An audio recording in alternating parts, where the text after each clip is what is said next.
Hey, what up? Welcome to another edition of A Father's Heart with Sean and Cole Williams, man. What's good today, brother? Man, what's going on, brother? I'm glad to be here. We got another episode, or well, officially like This our is first our our first first one, episode. bro. Our first episode, man. Our first Our first episode. episode. Yeah, man. I'm excited to be here. I mean, a lot of our listeners don't necessarily know you or don't know myself, so I guess it makes sense to find a way to make sure we introduce ourselves. But yeah, man, the idea of talking about the father and talking about the heart that the father operates out of is just, I think it makes sense for us to be having these in-depth types of conversations, brother. Yeah, I think so too, man. It's extremely important um that we show the heart of the father, right? Because a lot of times is that people know our actions, right? They know Absolutely. the anger, the father's anger. They know the father's impatience. They know all of the things that father absence, right? Like the things that they want to try to associate with fathers.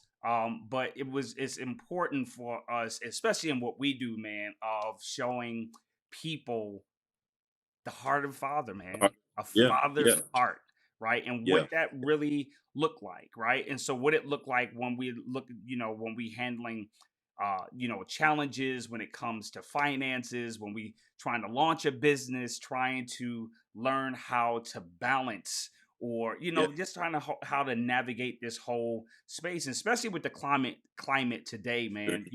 So yeah, it's a lot, man. It's a lot. It's Yeah. a lot to Yeah. navigate, but I know because this is what we do, right? What That we we do. are we gonna wax deep, man. We are Yeah. going to wax deep.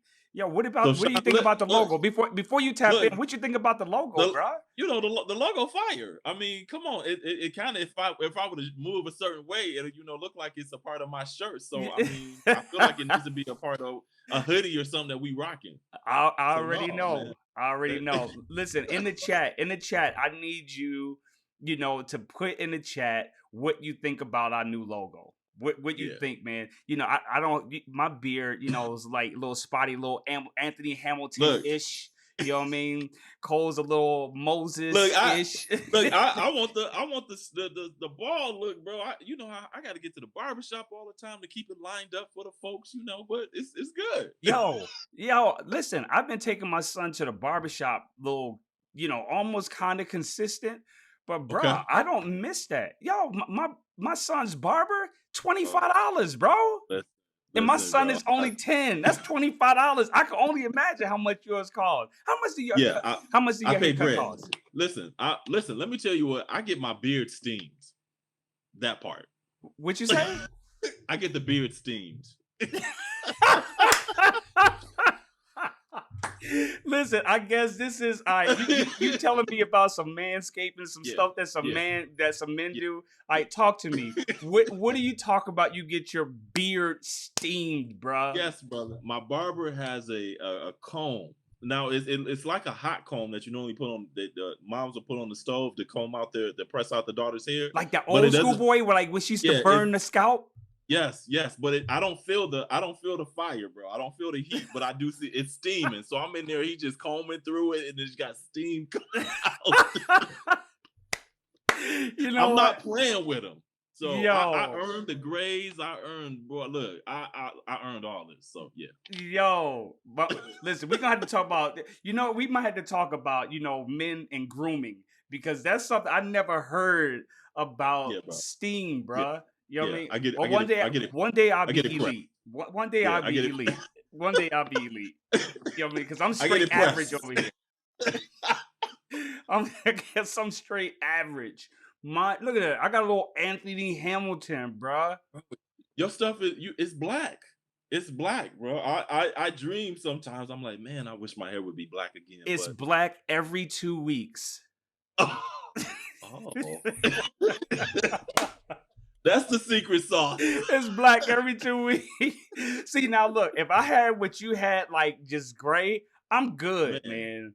Bro. But bro, No. I be having like 5 or 6, and it's like, yo, Just sprinkled in there. yeah, that's horrible. And I'm like, nah, I'm good, man.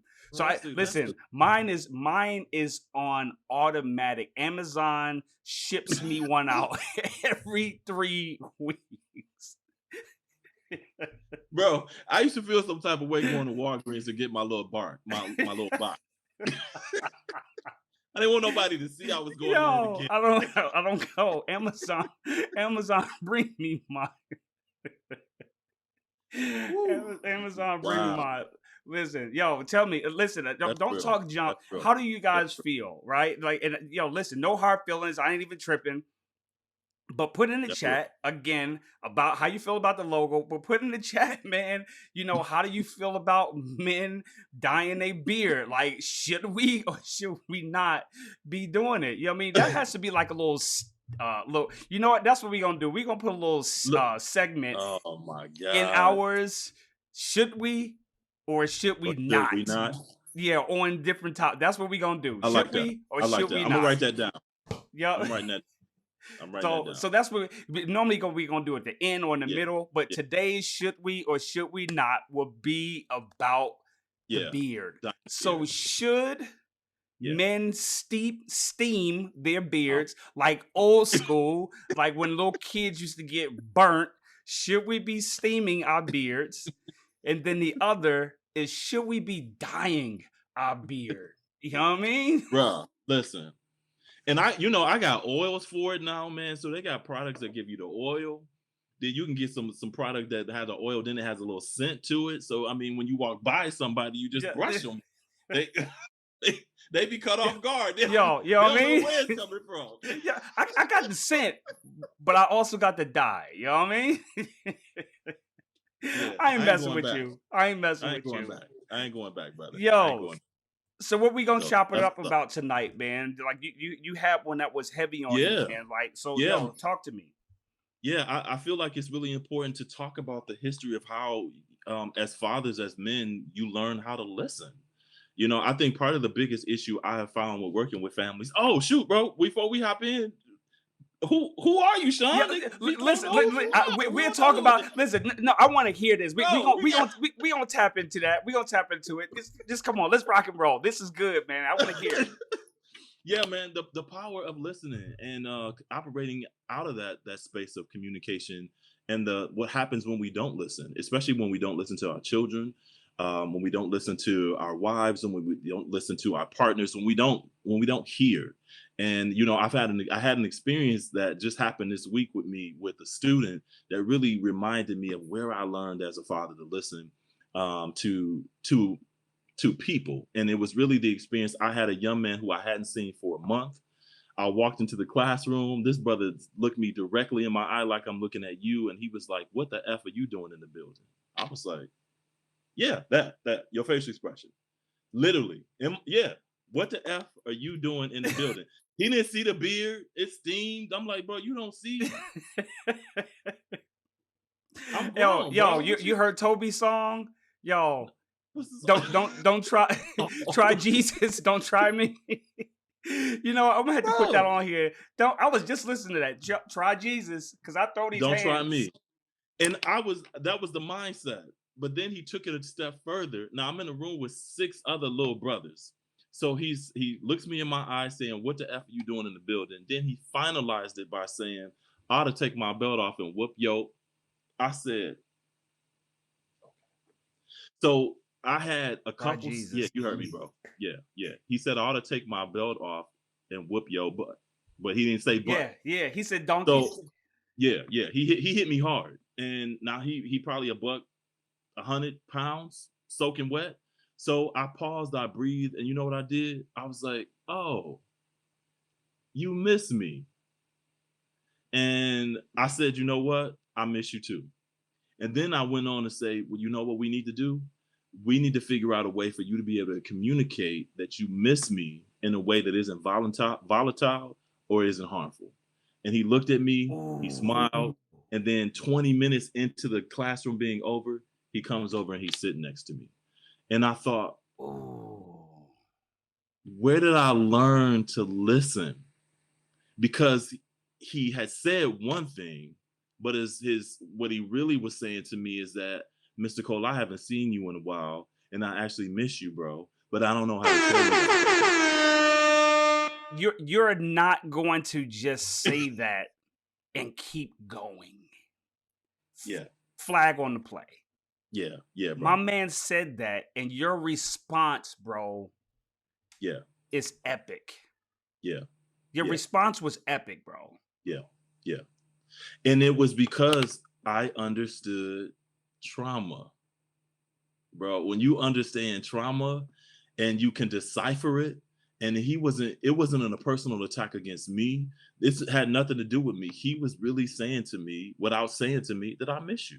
And had I not had the language or the understanding by raising my own sons to tap into that, I would have heard exactly what he said and would have missed the opportunity to have a relationship with him. And how many times do we react, right, before we take a deep breath? And I had to breathe. So I took a deep breath and then I paused, which was what I needed to do to respond to him in the way that I needed to. But that's how I discovered, like, oh, okay, I really have learned how to listen. See, but this is the thing, bro, is that not only did you listen to him, right? But you can't negate the work that you've done leading up to this moment Yeah, that it didn't trigger you. yeah, yeah, Because you may have heard those words not exactly the same, but you yeah, may have heard those words from your father or somebody that you admired, and they meant harm. And that yeah, could have triggered you to yeah, respond to that young brother like, yo, you don't yeah, know where I'm from. yeah, yeah, You yeah, don't know, where I come from, bro. Those fighting words. yeah, Where I'm yeah, from, bro. Yo, let's get this work now. yeah. He threatened me. But he threatened you. Yeah, he But threatened me. but this is the thing, man, is that we can't just roll over the part. Like, I love how you say that you heard him, Yeah. but you couldn't hear him until you Not- first heard yourself. Well, bro, that's the power. I think that's why we're here today when we talk about the role of fatherhood, because it was really, and you're absolutely right. I could not have heard him had I not figured out that all this time as a father, I had been taught to listen to the unmet needs of my children, but discovered that I couldn't hear their needs because I had not trusted and listened to my own unmet needs. Come on, So man. it was really about, as a dad, learning how to listen to me Yes. and how to trust me. And Yes. that took me, Sean, if I could be 100, that took me almost, I'm 42. That took me close to 40 years to learn how to trust Cole, to listen Yes. to Cole, bro. Yes. And I'm like, all this time, people are like, well, you got to hear the unmet needs of your children. I'm like, yo, I can't meet them there because I can't hear my own stuff. You So can't hear your own self, bro. can't hear your own stuff. You know what I'm saying? And so that's why I thought this subject matter was so important, because I was like, man, listening can either break or destroy relationships if you aren't equipped to Absolutely. understand or be able to decipher what's going on inside you as a father and a man. Yo, I tell people when I'm speaking sometime, one of my points, man, and that I learned, I wish I could say that I came up with it, but I didn't. I met it from a really good friend of mine by the name, his name is Noe, Mm, right? But this brother told me about marriage. He said, you have to get to a place to where you see your wife through his eyes. And he was talking about the creator, right? wow. And he was like, that was the biggest turning point in his marriage, is that he had, when he was dying to himself, is that he had to start looking at his wife, seeing her flaws and all of that stuff, but he had to see it through the eyes of God. And once he saw through his eyes, so much grace and compassion was there, right? He was able to meet her with grace and compassion and patience. And the same thing with us is that we need to see ourselves through his eyes. And so the same way you gave that young man grace and you processed at a million Yeah, times in that second, like, man, you were able to process so patiently, so great. You like, yo, what does he need at this moment? You didn't even yeah, care about you. You said, what yeah, do he need at this moment? How Yeah. many times do we neglect ourselves and to be honest and saying, what does Sean need at this moment? What does Yeah. Cole need at this moment? How will I arrive? So, right Yeah. now, I just need to extend patience and grace to myself. Whew. That's Whew. what you need, Sean. You don't need to be spanked. You don't need to be yelled at. You don't need to be put on timeout. You don't need to go and eat. What do you need at this moment? You know what, Sean? You need to give yourself some grace, bruh. Because if I don't give myself grace and compassion, it's gonna be faulty when I try to go and give it to that young brother. Because I don't have the capacity to be Whew. able to sustain that level of patience that long because it's false. It's built Yeah. on is built on a foundation that is not strong. Yeah. It's fake. So you was able to stay in that moment, look Yeah. beyond what he said, not get triggered for yourself. Why? Because you did the work leading Yeah. up to it. You did Yeah. the work in the dark. So now Yeah. when you were in the light, now when you challenge, bro, you like, yo, I know how to show up. Yeah. I know how Yeah. to show up. Yeah. So, wow. So that makes you're leading me to the next thought. How did you arrive there? Yeah. You know, you think about your journey, and let's even go even further back. When you think about your journey as a boy, and I don't know your boy story. Hmm. I've been with you enough to hear the fatherhood story, but when you think about your traveling from, I would say, from boyhood to manhood to being a husband to being a father, what were the relationships? Who taught you how to listen? Did anybody listen to you? Bro, a lot of people listened to me, but it wasn't what I needed, Mm, right? Because we have a great family, like cousins and aunts and uncles and all that. And I tell the story how my yeah. father and I didn't have a very good relationship. He provided, but he wasn't there emotionally. My mom was loving and the whole nine, but what I needed, honestly, to help nurture me to grow up to be a confident young man, bro, it wasn't being addressed because I grew up with a lot of insecurities. A Okay. lot of insecurities. And so by time I started being successful in football, that was the one thing I was good at. I was good Right. at drawing. Somebody taught me how to draw. I was very good at drawing. And I had an opportunity to go to the gifted and talented school.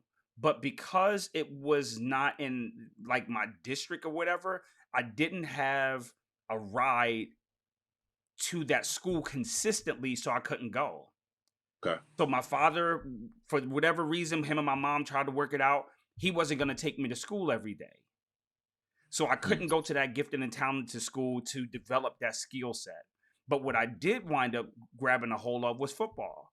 And okay. so football allowed me to hide behind my insecurities, and I never had to deal with it because I performed very well on a football team, right? I Okay. was good. I was one of the stars all through little league, high school, went to college, did well, but then I hit a dark spot in college. So now I wasn't thriving at football anymore. Mm, So now all of the stuff I neglected when I was a boy, now this grown man got to come face to face. And that's unfair. That's unfair to that 20-year-old. That 20-year-old, like, yo, what did I do? What did I have to do to you? Why didn't you handle this when you was younger, bruh? yeah. And so now this 21-year-old is like have to deal with all of the trauma of that little boy. And so now what happened? It wasn't until I got into my late 30s when I said, you know what? I'm gonna make sure my future Sean don't have to suffer anymore. Wow. I'm gonna deal with this right now so my future me doesn't have to suffer. That he can thrive because he dealt with that little boy that was so traumatized. Mm. So that's how I arrived, bro. That's man.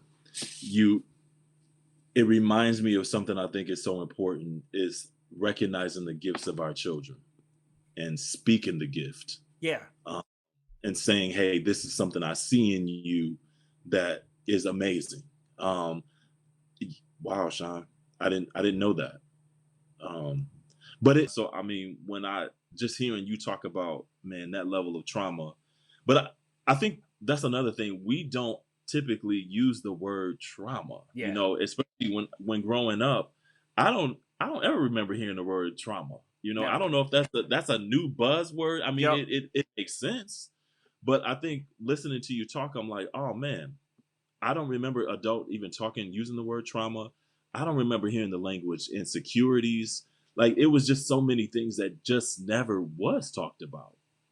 So here I am, like you, walking around aimlessly, feeling like I'm the only one with these feelings and these emotions, not realizing that, yo, all of us are the same way. Yes, We're sir. all doing. But I think how many boys now, how many girls now are still in that space where now we're using trauma, we're talking about insecurities, we're talking about a host of emotions and expressing yourself, but yet they still feel alone. You know Yes. what I mean? Yes. Yes. No, you're absolutely correct, man. Like, listen, I was in a room full of people. I was in Mm, a room full of people, bro. But I was the most insecure person in the room. wow. So they looking Yes. at me on the outside like, yo, man, I wish I. But I'm like, no, you don't, Yeah. because I still felt Yeah. alone, right? So it was easy. So especially when I got to college, I mean, listen, my father gave me permission, bro, to be a male whore. Like his rites of passage when I was leaving to go to college, bro. He told me two things, man. He said, bring home a white woman, and he said, have as much sex as you can when you go to college. Mm, That was his instruction to me. Now I did one of the two. yeah. As you can see, I married a black Yeah. woman, Yeah. right? Yeah. I mean, it is what it is, right? But no, but Yeah. the That's second real. part, bro, I was promiscuous, right? But like, yo, I was reckless, right? And though I wasn't a bad person, but my father gave me permission to be irresponsible, right? So just think about Kevin Hart, how Kevin Hart was like, my mama told me to Yeah. tell you, right? Just looking for Yeah. an opportunity to go and cuss the teacher out, right? Yeah. I was looking for an opportunity and a reason to be irresponsible and to be reckless. Not thinking like that's somebody's daughter. That's another man's daughter. Yeah. That's a woman's daughter that they want to be respected. Yeah. And bro, I just use, many of his object. And I have to be honest, man. That's something I had to come to my own come to Jesus moment where I had to really repent, bro. And not just because I had daughters, but because I've learned like when you know better, you do better. And I'm like, yo, that was whack, Sean. Like Yeah. that was whack, bro. Like own that. Own that. Yeah. And it's crazy hearing you, man, because I look back on it while you were operating in the belly of insecurities. I was too busy trying to be invisible. Like I loved being able to walk into a room and just shrink and be small, and Mm. hide from everybody, and try not to speak and be as meek. And I'm 6'1". I mean, gosh, even in high school, I was like over 235 pounds. And even then, I'm trying to just shrink and be little and be small and not be seen and not be heard because I didn't want the attention. I didn't Yeah. want the attention of any of I didn't want it all, but it all made sense because of the rearing of how I didn't grow up with my father. So I, like so many boys in my neighborhood, that was just a normal thing to not have a man in your life at all. Yeah. And my experience was with my grandfather. He was one of probably the most nurturing men I had ever came in contact with. But I remember being small and wanting to be invisible, bro, because I'm super sensitive. So, Come on, I'm a crier right now. Come on, bro. I'll Me cry too. if I feel something. I'll tap into it. I'll cry. I mean, it's just a natural emotion that I have. But it was because my mother didn't have language for sensitive boys. She didn't know what to do with me.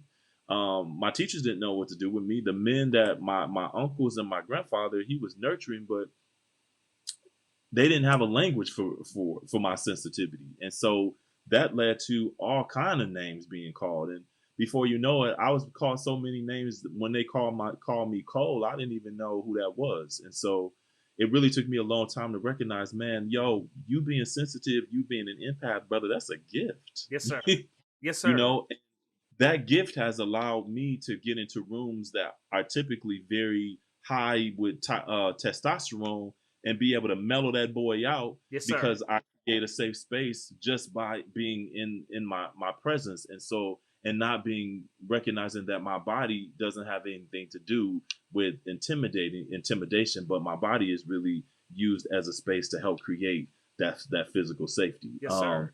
But bro, it was, I just started learning how to accept the fact that it's okay, bro, that you're sensitive. Yeah. Like that was my battle. Yeah, man, that's Um, powerful, bro. And a lot of men struggle with that, right? Because yeah, they don't know what to do with that, especially if they was raised by women, right? yeah, For some women, and it's nothing against them, they don't know what it is to be a man, right? But they do yeah, the best that they know how to do with what they have and the tools they have, yeah, right? So you may have someone to the extreme if they see their son crying, they're like, yo, you don't cry, you don't do this is how you respond. Why? Because this is what they think a man is yeah, supposed to act like, yeah, right? yeah. Or they may raise this boy into the man that they desire to have for themselves, I right? see it all the time. But that's not who that boy wants to Yeah, become. yeah, So now yeah, he has an identity crisis. He doesn't know yeah, how to navigate that. It's almost like David when he was ready to go to war. He like, yo, I fought a lion and a bear, bruh. Like I know man, how to do this thing. And yeah, it's like here we are trying to put him in this uniform that doesn't fit. He feels extremely awkward. He like, I'll do it. Like if you have so many people walking around with this big hat and this big yeah, pants or whatever the case, like, yo, I'll do it because you're making me, but I'm not yeah, comfortable. yeah, And we have to yeah, be present enough, like how Jesus was in the midst of the crowd when people was touching on him, and he said, yo, who touched me? They like, what do you mean who touched me? You know what I mean, who touched mm, you? You were around all these people, who touched you? He like, no, somebody touched me. And it was the woman with the issue of blood. Why? He was present. He knew what was going on. So the same way you was in the room with that young man when he said, what the F are you doing here? You was present. You knew what he needed. yeah, So yeah, you was able to give him what he needed. And the problem for many people, we try to give people what we want or think that we think they should have instead of absolutely, treating people the way that they want to be treated. We treat people yeah, the way we want to be treated. yeah, I remember that adage. Treat people how you want to be treated. No, yeah. because you don't know how you want to be treated, That's so right? true. Yeah, But yeah, you need to arrive and treat people how they want to be treated because that's yeah, what they need. What yeah, did that boy need? What did that woman with the issue of blood need? What did she need at that moment? yeah, What did that boy need? And yeah, because you gave him what he needed at that moment, you was able to slow that boy down yeah, and for yeah, him to attract to you to say, man, he has the answer. No yeah, man has ever responded to me that way. Teachers, they yeah, cussed me out, they kicked me out, sent me to the principal's office. But this guy yep, right here, he didn't kick me out. yeah, He spoke a yeah. different language. And that, I think, man, is, and I mean, when we talk about the father's heart, is that's what it's about. It's like really understanding the power. I think some of the power of what you bring to the table. I have learned, and you can say this too, working with men. So many of them don't have any idea what they have to offer, and Yes. that their presence, their ability to work on themselves, to get healthy, all of that is so imperative to what their family and everybody needs. I got the sign on the back of me that talks about family because, man, it took me a long time to understand and move through the dysfunction of that name to really understand, like, oh, this thing really does matter. I love it. In order for me to actually do what is called to do, which is, and you see family, there's an F in the beginning of it. So, Yes. that says something, that to help men understand, yo, you are necessary and you are important enough to do the work. Yeah. And it took my sons taught me. All my sons had, I would say, I had to have multiple personality. I had a multiple personality parenting order, not a disorder, but an Yeah. order. Yeah. Yeah. I love it. Because each one of my boys came with so many different things, and I had to learn each one of them which was difficult because again, I always talk. I didn't know really who I was, but I knew enough about myself to know that I needed to make sure that I was studying them, and they helped me understand who I was. But I just sort of think, imagine had I not realized how important I was. That was They that helped on me job see that you training, was boy. important. Yeah, man. So I keep trying to get folks to understand, man. Fathers are they're necessary. Yep. They We but they gotta impotent. believe. We impotent. Yeah, Yeah, bro. we rear you kind, you We sweet, you are important. oh my We God. important. Come on, get a That's brother, just get a break. for real. Yes, sir, man. For Yeah, real, man. man. Now this is Yeah, so good, man. How do we how do we help men understand what does being aware yeah. of what we are talking about, tonight, like just knowing how to communicate and, express the emotions and, things of that nature. Like, how did you, what is some things that they can apply immediately Yeah. to practice what you've learned and discovered on how to interact with your children and these young men that you're working with? How can they apply it to their own lives? Yeah, I would easily say, man, the first thing I had to learn how to do was listen to myself. Um, Almost to the point that when I had a feeling, a gut feeling, to learn how to just like trust my intuition. But in order for me to trust my intuition, I had to learn how to I'm gonna hit him with a word, man. I really had to learn how to love myself. Come on, man. I really literally had to learn how to accept the fact that I am who I am, and there are things I can change, and I know I need to change, but those things don't have to. The things I need to change don't have to supersede, and it has to be done right away in order for me to engage with the relationship with my children. So I think one of the first things I had to learn was, one, trust myself enough. Hmm. I think the second thing I had to know and recognize is that I was enough. A lot of people tell you you're nothing more than what's in your pocket. Yeah. But once I realized, man, Cole, it's okay to trust you. You do love your children, and you love them. And so, despite what anybody else tells you, operate out of that feeling of that love that you have. I think something else I had to learn, man, is that fatherhood is nothing more than an amazing relationship. So again, that can be difficult if you come from dysfunctional relationships. Yeah. You're gonna Yeah. operate out, man. So I think for me, it was really the hardest thing, and it's not simple, but it was really about me learning to listen to myself and me, Yeah. trust me, and then move from that. I think if a father can move into that space just a little bit, but then also don't get blinded by what your children say, but pay more attention to what they're doing. Like the Love it. behavior is true, undivided language I had to really learn how to decipher. I'm like, oh, it's not what he's saying, but it's what he's doing that I need to pay attention to. I love it, man. I love it, man. I just look at, my journey. I had to realize that that's exactly what it was or is a journey, Yeah, because I have a type of personality that I want it now, right? yeah. And because if I don't see the fruits of it now, it can be Whew. discouraging. So I had to be okay with the process of becoming, right? And I developed a relentless type of mentality that I am going to do whatever is necessary to become what I never was. Yeah, Right? So I, prior to that, I would just quit. I would just pivot. I would do something else. But I got to a place where I said, Sean, you're going to stay in it until you become or acquire what you were after. Right? yeah, I want, like I developed this mindset, like where God, he helped me with it. Cole, he was like, yo, I just want to be what I never was in your life. You saying you want hmm. to be, you want to know me as a healer? Allow me to be a healer. You never saw me as a healer. Yeah. Let me show you that I'm a deliverer. Let me show you that I'm a provider. You saw me do it for all these people, but you never allowed me to do it in your own life. So allow me to become something to you that you never ever experienced for yourself. You don't have to hear their stories. You can have your own story.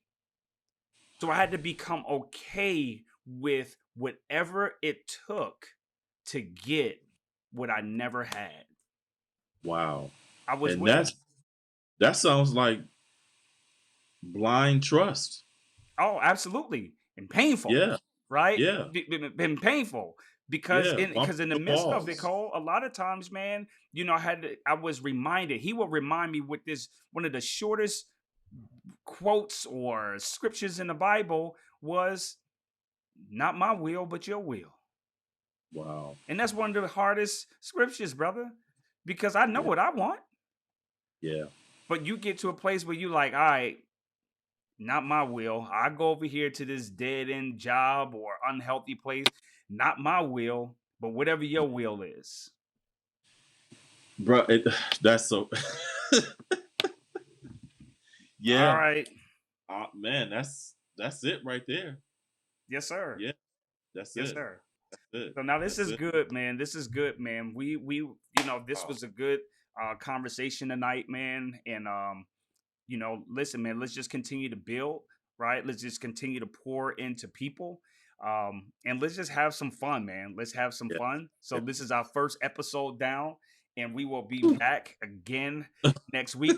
Let's look at right. We got one down. You know what I mean? So now Bro. what we need to hear, don't forget to subscribe to our YouTube channel, right? Subscribe to our YouTube channel, and you see it down below on the link. Leave us a comment, share it, let people know that it's a new podcast out called A Father's Heart with Sean and Cole. Man, we are Yeah. going to wax deep about fatherhood, manhood, just everything things Parenthood, surrounding men, parenthood, all of that. neighborhood, Let's all that. go. Your hood, my hood. You know what I mean? All of it. And we're gonna have a All of lot it. of guests on, man. We're gonna have on Yeah. guests and experts, man, to hear what they have to say and and just bring some more information and tools to the table, man. So Yeah. listen, Yeah. again, we need you to let us know what's Yeah. that segment? What did we say it was?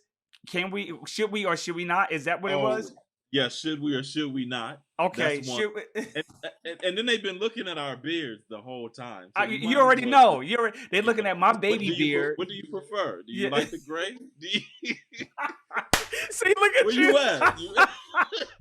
Yo, You like the preferred gray? Yeah, you like the preferred gray? Like, should he? See, I like the gray, but I'm just not sure. I never heard of the little singeing or frying the the beard. press. You know what I mean? The Oh, press. it's called press. You know what I mean? Never The heard press. of. Yeah. Let me see if you can see it. Yeah. If I put no, you ain't gonna be able to see it. There's I got a candle. I was hoping it would be able to Oh show my you gosh, man! Look the smoke that Hey, why? Listen, why he got the candle, I got the remote. I got a remote. Yeah. Yo, let's get it, man. man. Yo, we signing off, Let's man. do it. Another great episode, man. See you next week. Yes, sir. See you next week, fellas.